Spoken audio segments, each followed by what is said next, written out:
Sementara itu menjelang Hari Raya Galungan, permintaan babi dipastikan meningkat. Kondisi ini biasanya diikuti oleh melambungnya harga babi. Namun tidak demikian pada Hari Raya Galungan ini. Menjelang Galungan, harga babi justru mengalami penurunan. Kondisi ini membuat peternak babi kecewa, terlebih harga pakan babi mengalami kenaikan. Salah seorang peternak babi, Wayan Wiredana, Senin 26 Februari mengungkapkan galungan kali ini pihaknya tidak merasakan kegembiraan sebagaimana galungan-galungan sebelumnya. Pasalnya harga babi kali ini tidak seperti yang diharapkan.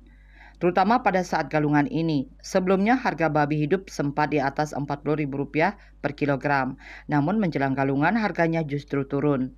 Hal serupa juga diungkapkan Ketua Gabungan Usaha Peternak Babi Indonesia Gupi Bali Ketut Hariswiase. Pihaknya menyayangkan harga babi turun jelang Hari Raya Galungan. Bahkan harga yang terjadi di bawah harga pokok produksi HPP. Kondisi ini tentu merugikan peternak rakyat.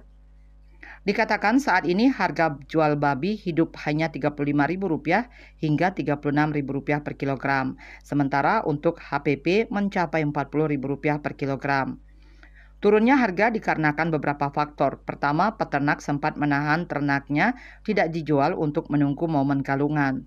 Selain itu, virus babi terjadi di beberapa daerah seperti Sulawesi yang membuat peternak menjual murah ternaknya sehingga harga babi di Bali turut berpengaruh. Kondisi ini sangat disayangkan. Momen hari raya yang ditunggu-tunggu peternak rakyat tidak memberikan harga bagus untuk penjualan ternaknya. Dalam kondisi ini, Hariswiase mengharapkan agar ada perhatian dari pemerintah daerah untuk menyelamatkan peternak rakyat. Asmara Putra Bali Pos melaporkan.